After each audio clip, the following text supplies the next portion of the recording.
Show me. Welcome to the theatre at Park Road Post. This is our post-production facility in Wellington, and this is where we're spending a huge amount of time at the moment, just working on getting The Hobbit finished. It's due to be completed literally 2 days before the premiere, hopefully. So we'll give you a look at where we're at with post-production. You're going to see a lot of sleep-deprived people in this vlog.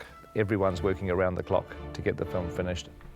So everything begins at editorial. So here's the bunker, editorial. I am Dan Best. I'm the first assistant editor on The Hobbit. So next door to us is the cutting room. Jabez and Peter are in there busy cutting film 2 at the moment. We were shooting this with 150 people on the set, and then here we are sitting here, and it just comes down to Jabez and I, 2 of us. The last 2 men standing get to edit the movie. So it's quite a relaxing and enjoyable process. And while you're putting that together, I'm going to make another cup of tea. When Jabez has something very simple to do that doesn't need me around, I get the cups and go make a cup of tea and come back and it's all done. Very good. Hey, welcome to Previs. Come on in. Christian's just down this way. We're sort of the front-end creative team that Pete uses to design a lot of his shots. We are animating the camera and the characters around to form what's kind of like 3D storyboards, almost at a video game level. Typically you do your previs before your shoot. Obviously they finish principal photography and we're still prevising a few shots.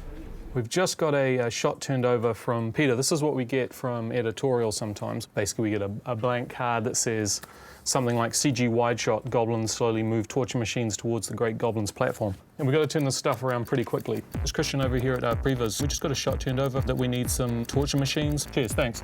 Yeah, usually they're pretty quick. Here we go. You have from Weta Workshop some torture machine designs. We need to get these modeled pretty quick, guys. It'll only be a minute or 2. Yeah, a minute. Jerry, what are you doing? I'm making a 3D extravaganza. Yeah. It wouldn't be a good shot if it didn't have sound effects, though. The model's coming through yet? Yep, here it is. Jerry, can we get textures on that? Oh yeah, sure, no problem. Already on it. Already on it? Awesome. Almost done. So the thing is, you know, I've got to turn the stuff around pretty quickly because, you know, the film delivers in like 8 weeks. What do you do there? I just stare at code all day. So Iggy, you got your torture machines. How's the shot going? Yeah, sorry it took so long, but I think this is gonna work. Yeah. Okay, cool. No, it looks pretty good. We should send it to Pete and see what he says. Cool. It'll be a really cool moment. Okay. That's good, Dave, yeah. We just got PJ notes. We're off to talk to a few of the supervisors about what we have to do now on a few extra shots. This is the original building that we had on Lord of the Rings. For Hobbit, now we've expanded to 8 different buildings. It used to be an insane asylum, right? Yes, this used to be an insane asylum, and still, days like this, it feels like it even so. We're at the 6.5-week mark. Not much time left to finish this one. We're at Wexford Road now. This is the original production office for Lord of the Rings, but now it's the home of all the animators for Hobbit. So the troll sequence, definitely one of the biggest animation challenges. They're speaking, which is something new for trolls. Are there any more of you little fellas hiding where you shouldn't? No. In Rings, they're always only ever kind of grunting. Peter shot it live action on the mocap stage. Are any more of you little fellas hiding where you shouldn't? Pete liked the action, but wanted to go a little bit bigger on what the stunt guys were doing. So maybe we do a custom mocap shoot for just those bits. That felt good. I'm happy with that. Okay, should we move on? We've advanced the art of motion capture quite substantially on The Hobbit, including the detail of motion capturing individual hairs of dwarfs' beards. All right. Come on in. Welcome to the Department of Internal Beard Hairs. We're going to tell you a little bit about what we do here. Kev, can we get you to paint, please? Having beards on set is rather dangerous. Incredibly dangerous. We've lost a lot of good beards. That's right. So we've created a virtual beard in the computer, and what that allows us to do... Whoa, layman's terms, please. Sorry. We have a beard in the computer. Motivation here. It's dark, it's stormy. Okay. You're in the mountains. Action, wind, rain, lightning bolts, and cut. So this looks great. Can we go ahead and propagate this? Right, so what I can do is just by pushing this one button here, And voila, you can see that the beard has now been propagated throughout the film. It's the power of beard capture technology. Great job, everybody. I don't think there's anybody working harder at the moment probably than the Weta Digital artists who have got several hundred CGI shots to do in the last few weeks of post-production. We have a lot of shots to deliver each week. In fact, the most shots Weta has really ever delivered. Good luck. Let's break the record. Have a great week. Well, it's Saturday at Wexford Road. The first thing we have to do each morning is release the animators. So, should we do that? Are we ready? Are they there? Wake up! Wakey, wakey! Come on, sleep is for the weak! Sleep is for the weak! Don't even bother getting dressed. If people don't have to leave, we're happy for them to stay. We have people that give massages here. We actually do laundry for people. They get 3 meals. Scrambled eggs. Yum. Conceptual artists eat when they can. A concept artist's work is never done. Especially on a big effects movie like this. We're still conceptualizing after having been here for 3 years. As long as there's still a shot that has an empty spot, whether it's green or whether it needs something in front, or you just keep at it. And we're painfully conscious that behind us are considerable teams of people waiting for artwork to do the 3D and the texturing and the lighting and the animation. The big house where we're going now is where we've put in the Goblin team. That's the Goblin Mobile right there, Chris White's vehicle. It's exactly the same car my grandmother has. It was apparently a reform school. Supposedly people tell me that they see ghosts in here and that there's claw marks down in the basement. So come in if you dare.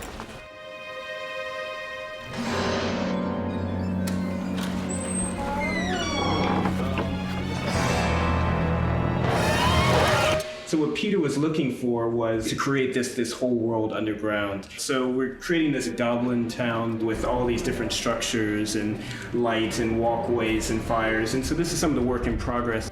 A lot of what we're doing on this guy is beauty lighting, because we got to really highlight all of his warts and all that good stuff. He's quite hideous, but he has to look beautiful at the same time. Here at Park Road Post-Production, just down the corridor, we've got Andrew Lesney, our DP, doing the colour timing of the film. Hi, welcome to the DI. Yesterday we made chicken laksa, and today we're going to cook up a pad thai.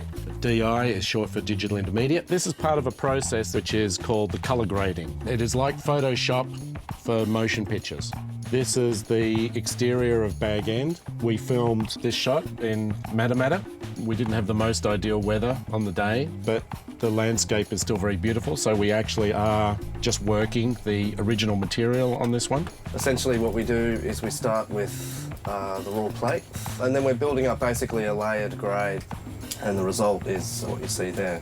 We also have these dueling lasers, so we can do this. This bit of grass right there, distinct from this bit over here. We've got these lights up for the blog, but traditionally we work in a much darker environment, and we actually work in an environment that's, in fact, even darker than this, but mimics a cinema.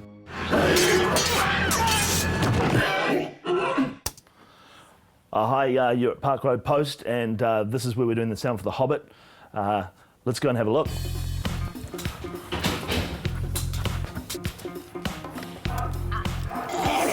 We start the day with a dance. That's the first thing we do in sound. And we hand it on. Chris, take the floor. We did the fader dance. Fader dance, yeah. You can see Dave's cut 16 layers of sounds for this goblin. And he's done such a cool job that see what else I can do to it, which is fun and challenging. I think a lot of people don't understand about how a film gets made, and that how many people it actually takes to piece a soundtrack together. We have dialogue, we have music, and in sound effects alone, we break into several categories. Standard sound effects, swords, body falls, doors, things like that. We have ambiences, which is like some wind. We have some crowd sounds, things like that. What we're doing here today is just put out little friends and family and all the other departments call to come down and be panicked villagers for Dale for when it gets desolated by smog. how we rock it in Soundpost here. Right, and here, Matt's cutting the crowds and all that sort of stuff. We're on our way. Feels like a scene from The Shining down this hallway. I really wish I had a tricycle. Foley. Oh, we've got the best sounding door. Foley's a specific part of the soundtrack which relates to humans. Anything associated with what they touch and how they move is recorded by these guys. Get to bash stuff, break stuff, drag it, stretch it, bend it. What makes a great Foley track is often the interpretation of the sound rather than the literal sound itself.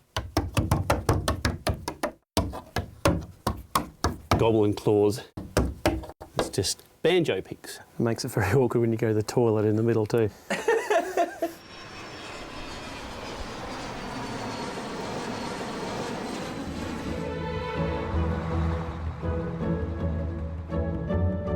Welcome to Abbey Road, Studio One. This is the place where we make all these fabulous soundtracks, including The Hobbit, and that's what we're doing today. We're back in the studio for a record day. Full orchestra today. There'll be 93 people in the various sections. This is Howard's conductor's podium, so this is where he stands and directs the orchestra from. Abbey Road is legendary with its microphone collection. So here's one that John Lennon sang into when he was a recording artist at the studio. I've never had a shot with one here. So look, can you get that?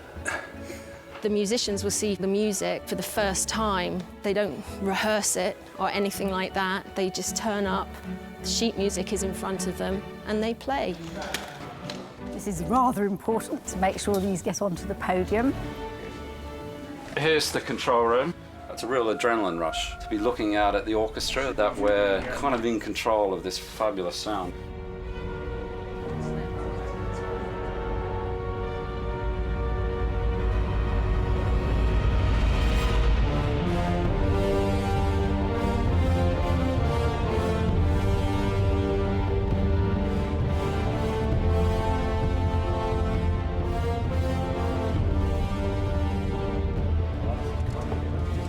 Great, we're happy with that. Let's take a break.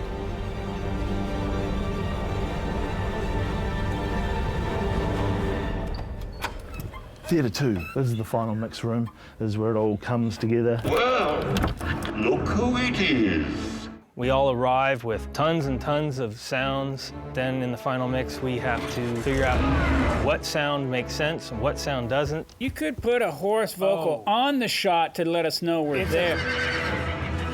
But at the end of the day, hopefully we've got clarity and we are telling the story. And I have to say, it's really fun. Got another 3 weeks and then and another couple films. So the journey's long from over, it's just really starting. So that's what's happening at the moment. The premiere is very, very close. But fortunately, people are staying calm. They're staying incredibly disciplined, focusing on their work.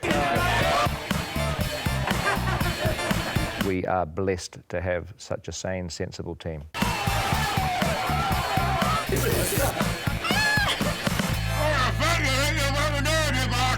So there we have it. Gives you a taste of where we are at the moment, but we will catch up with you very, very soon and invite you to come along and have a look at our experience at the premieres.